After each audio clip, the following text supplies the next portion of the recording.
Untuk proses pengiriman ini ke Koreanya gimana, Mbak? Kalau produk hijab itu udah jujur udah sampai seluruh Indonesia sih.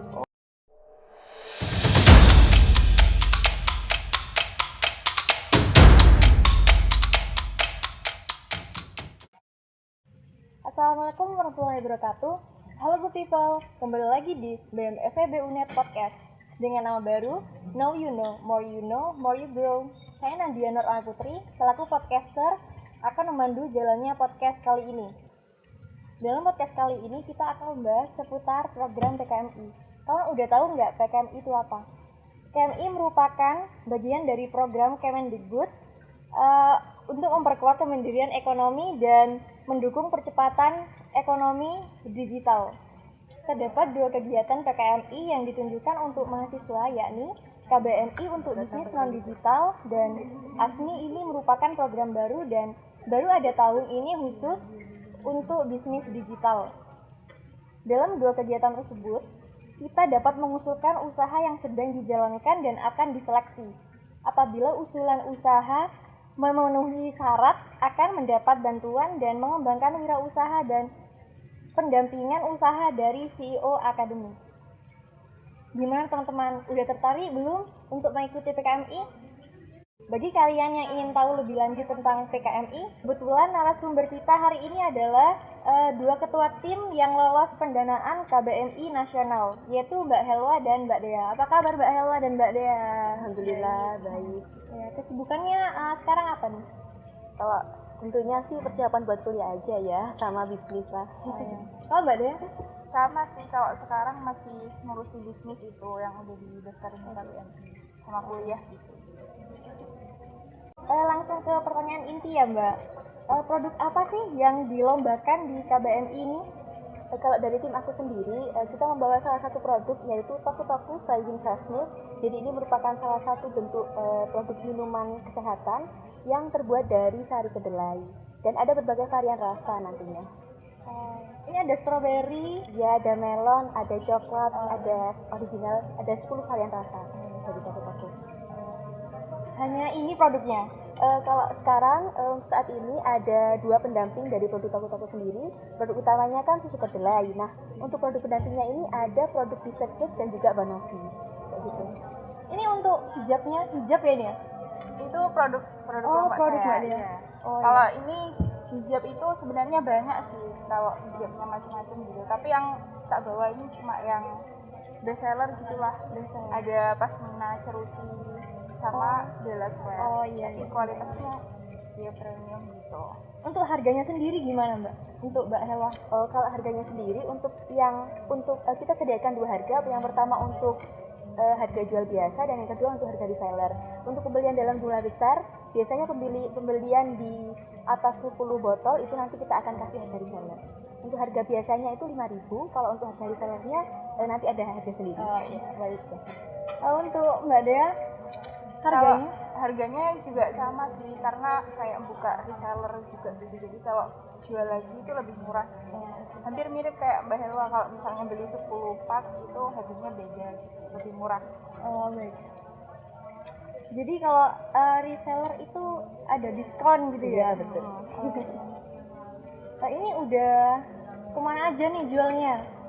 Kalau yang dari awal usaha ini ya, kita kan kebetulan rumah saya itu dekat sama sekolah dan juga pondok pesantren. Jadi menurut saya itu segmentasi yang tepat untuk produk ini. Dan seiring dengan berjalannya waktu, apalagi kan sekarang juga kondisi pandemi juga kan. Nah, itu kita coba pertambah marketingnya di media sosial. Jadi ada juga permintaan dari luar daerah. Dan baru-baru ini ada juga permintaan dari luar provinsi seperti kayak Bali dan juga Kalimantan gitu. Ini produknya Mbak Helwa ini udah berjalan berapa lama? Kalau ini saya mulai usaha itu bulan Maret tahun 2019. Jadi hampir 1 tahun lebih. Hampir ya. 1 tahun lebih. Iya. Untuk Mbak Dea sendiri produknya? Kalau produk hijab itu udah jujur udah sampai seluruh Indonesia sih. Maksudnya di Papua juga pernah gitu. Dulu sampai di Papua itu pemasarannya dari Facebook sih, tahu-taunya sih dari Facebook gitu. Terus di Kalimantan itu juga pernah. bahkan dibawa ke Taiwan itu juga pernah sama pelanggan saya kayak reseller gitu. Oh, udah go internasional ya. Iya. Hebat. Ini saya mau nanya, apa sih motivasi kalian buat produk kalian ini? Motivasinya tuh apa? Dari aku dulu nih. Iya, dari Mbak Ella dulu. Kalau dari aku sendiri sih sebenarnya waktu itu sempat ngomong-ngomongan ya sama tim, sama anggota itu. Nah, kita tuh pinginnya bisa mengembangkan bisnis ini. Dan yang utamanya sih awalnya kita tuh pingin dengan ikut KBM ini kita bisa mengimplementasikan ilmu-ilmu yang udah kita dapatkan di bangku kuliah. Jadi nggak hanya kadang-kala kan teori sama praktek tuh nggak sama kan. Nah, dengan ikut KBM ini mungkin kita bisa gimana sih cara berbisnis yang sebenarnya kayak gitu. Dan selain itu ada noble purpose dari bisnis ini sendiri. Jadi kita nggak hanya berfokus pada oriented profit, melainkan kita juga gimana sih cara membuat suatu bisnis yang ada impact-nya langsung ke lingkungan maupun ke masyarakat sekitar kita kayak gitu.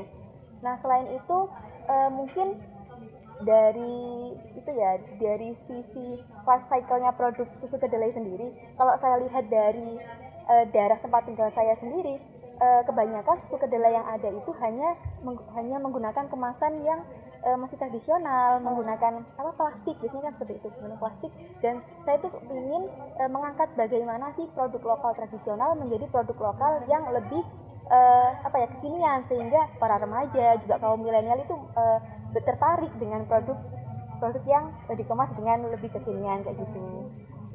Kalau dari Mbak Dea sendiri, apa motivasi untuk membuat bisnis kerudung ini? Seperti yang kita tahu kalau zaman sekarang itu kan banyak banget gitu ya anak-anak yang pakai hijab stylish kayak gitu. Nah, kenapa ini kok nggak dimanfaatin gitu? Jadi cobalah masuk gitu di industri kayak gini gitu, coba. Ya itu terus akhirnya buat dulu awalnya nggak sih kayak reseller gitu, tapi lama-lama buat sendiri gitu, akhirnya dijual, alhamdulillah laku ya. Terus ada kesempatan KBM ini, jadi langsung masuk juga gitu, mungkin rezeki gitu, dan alhamdulillah. Ya, saya sebagai podcaster di sini tuh termotivasi untuk berbisnis juga. Untuk persiapannya nih, apa sih yang perlu disiapkan ketika mengikuti ajang KBM ini dari Mbak Elwa? Kalau persiapannya ya sebenarnya kalau dari awal ikut lomba itu aku dan tim sebenarnya belum ada persiapan apapun ya waktu itu. Dan tapi kita sering pernah baca panduan teknis dari lomba KBM ini sendiri, dan juga kita biasanya itu konsultasi juga sama dosen pembimbing. Nah, akhirnya kita termotivasi buat ikut KBM ini. Dan kalau dari pengalaman KBM tahun lalu itu ada 2 kali tahap seleksi tuh. Yang pertama seleksi dari universitas, dan yang kedua seleksi dari KBM pusat. Nah, untuk persiapannya mungkin teman-teman lebih nyiapin untuk buat proposal yang digunakan untuk seleksi ke universitas ini dulu.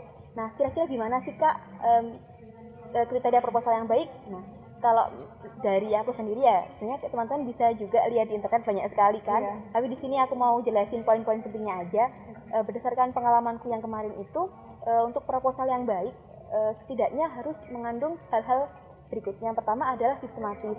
Tentunya dalam proposal itu kan dalam membuat suatu proposal kita kan harus mengetahui itu bagaimana panduan teknis dari kompetisi yang akan kita ikuti kayak gitu kan. Dan kebanyakan setiap kompetisi itu memiliki sistematika yang beda-beda antara satu lomba dengan lomba yang lain. Nah, sehingga teman-teman harus lebih banyak membaca panduan teknis itu, dan sebisanya untuk melengkapi poin-poin penting apa yang ada dalam panduan teknis itu. Kemudian poin yang kedua adalah rapi. Nah, di sini kerapian merupakan faktor krusial menurut saya, karena berdasarkan dari pengalaman saya waktu itu, kebanyakan juri itu menilai proposal dari segi kerapian, karena bisa aja kan misalkan dari awal buka proposal tapi proposal kita acak-acakan, kan tentunya juri juga malas baca atau gimana kan. Nah karena itu ada baiknya teman-teman harus memperhatikan dari segi kerapian, mulai dari meletakkan bagaimana laporan keuangannya, kemudian gambar-gambar yang dilampirkan seperti itu. Kemudian poin yang ketiga, proposal harus lengkap. Yang lengkap kan memang harus ya.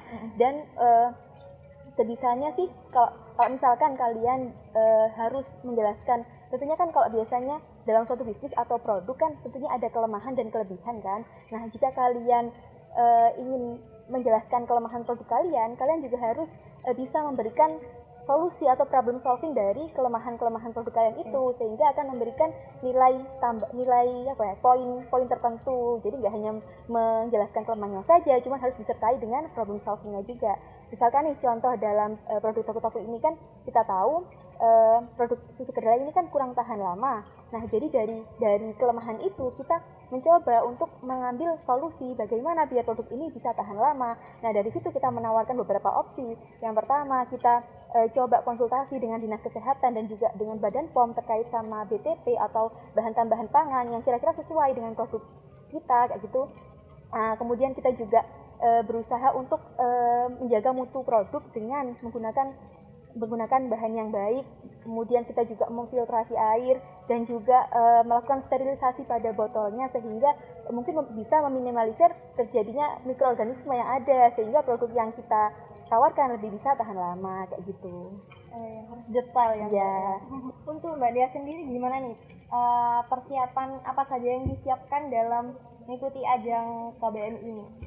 Kalau dulu aku sama timku itu sebenarnya belum terlalu siap gitu ya, tapi kalau ada kesempatan ya kapan lagi dicoba gitu. Dulu kan ada info tuh di grup, jadi langsung dulu awal banget itu cari tim dulu, karena ini kan sebenarnya usahaku gitu, jadi aku butuh orang lain gitu kan buat ngebantu aku buat proposal ini gitu. Jadi cari tim dulu, terus bisnisnya udah ada alhamdulillah, terus selanjutnya cari dosen pembimbing gitu kan, itu kan juga perlu banget dan jadi salah satu persyaratannya juga gitu.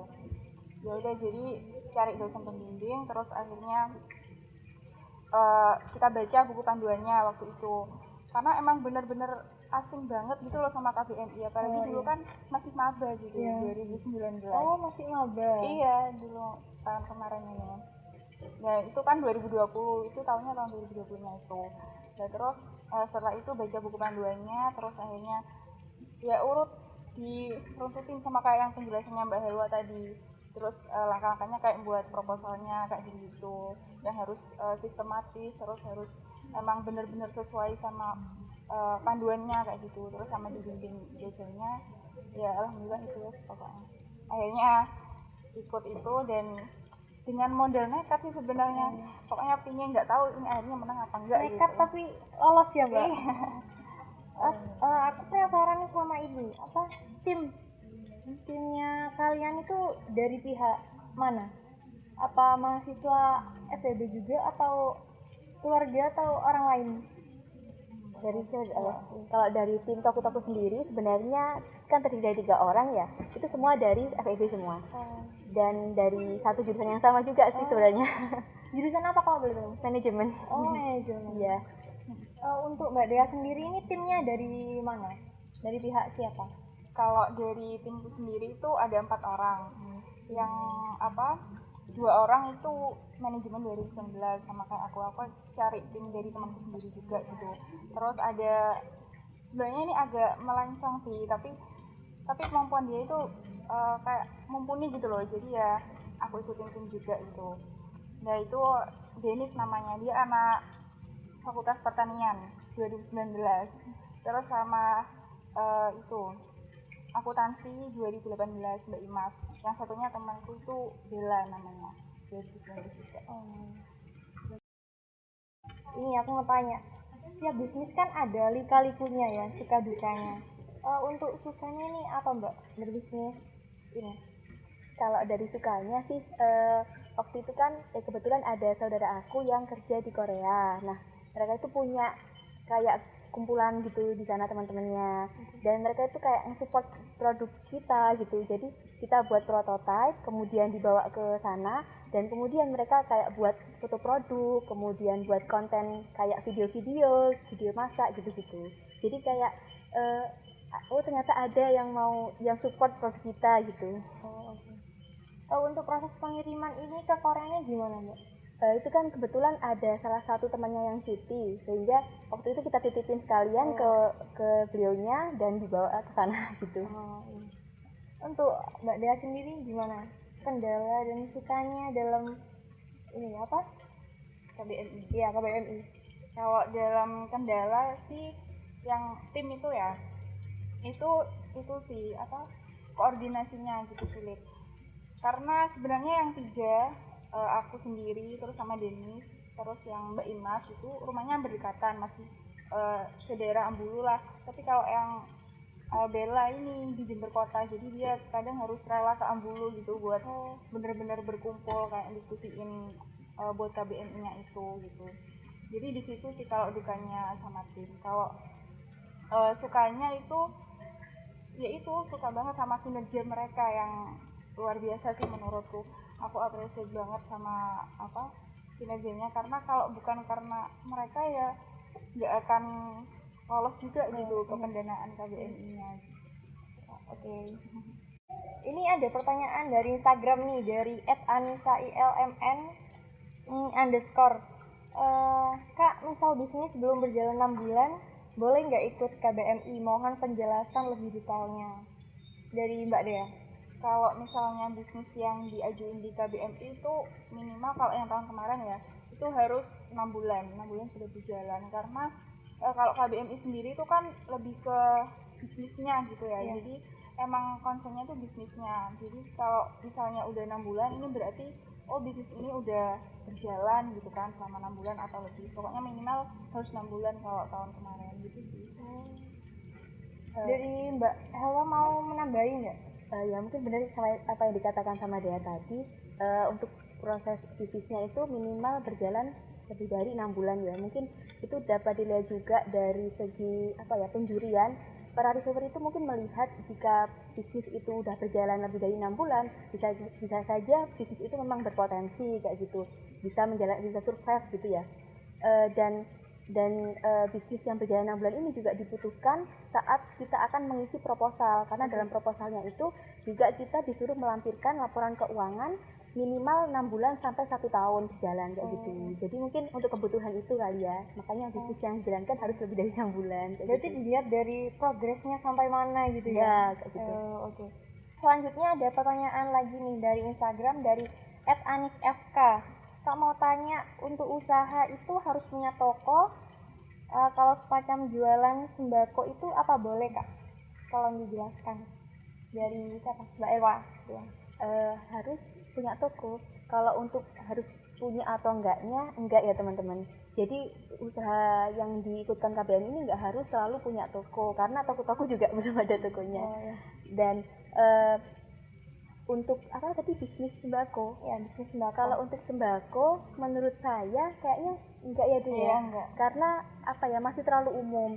Dan juga saya waktu itu pernah baca di panduannya itu, karena pemerintah kan memang memberikan dana untuk melakukan pengembangan usaha dan juga mendukung mahasiswa yang memiliki inovasi dan kreatif ya, mahasiswa yang kreatif dan inovatif dalam mengembangkan bisnisnya, baik itu bisnis dari startup ataupun dari content creator, kemudian dari bisnis kuliner kayak gitu-gitu. Jadi lebih ke ide-ide yang yang kreatif kayak gitu.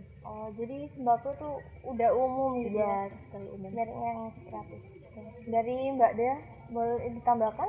Kalau dari misalnya tadi ya yang bisnis sembako itu sebenarnya menurutku itu bukan bisnis sih. Kalau sembako itu kan kita beli terus nggak diapa-apain gitu kan, maksudnya nggak ada pengolahan di dalamnya. Sedangkan yang dibutuhkan sama pemerintah itu kita juga ikut andil gitu di dalamnya, kita cuma jual lagi gitu kalau bisnis sembako. Jadi itu mungkin nggak masuk kriteria sih.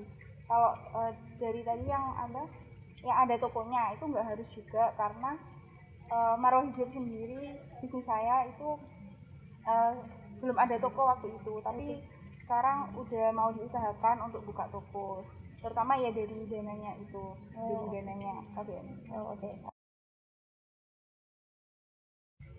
Untuk pertanyaan terakhir nih, gimana sih kesannya saat di perlombaan KBMI dan lolos dalam pendanaan? Mbak Helwadi. Kalau kesannya tentunya bersyukur dan alhamdulillah banget ya bisa lolos, dan gak nyangka aja sih bisa lolos gitu. Dari Mbak Dea? Sama, karena emang nggak ekspektasi buat lolos sih gitu. Maksudnya kalau menang itu masih jauh gitu, apalagi kan ini nasional gitu. Jadi ya lakukan yang terbaik dulu deh, yang sebisanya gitu. Dan alhamdulillah lolos, seneng banget.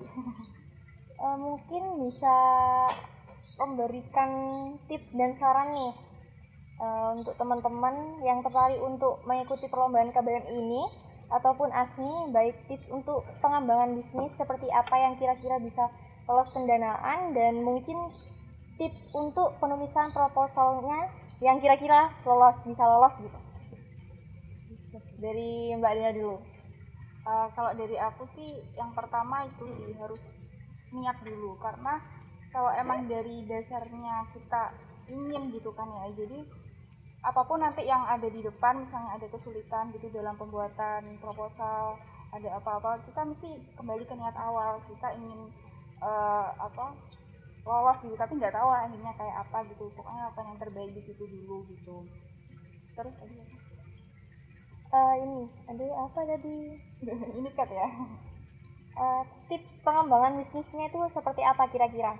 Oh, kalau tips pengembangan bisnisnya itu, kalau dari bisnis aku sendiri itu harus tetap survive ya, apalagi di kondisi yang sekarang, di kondisi pandemi yang nggak menentu gitu.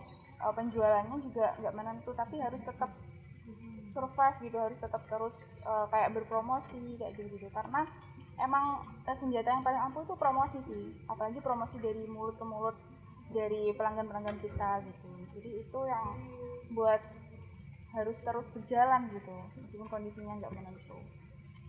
Ini Mbak, jadi untuk produk dari tim aku sendiri yaitu Taku Soybean Fresh Milk.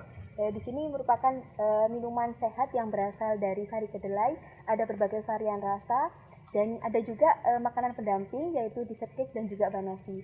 Buat teman-teman yang mau order atau mau join ke reseller kami, bisa langsung hubungi WA atau DM di Instagram kami, takusaimin_official dan taku_dessert_official. Makasih.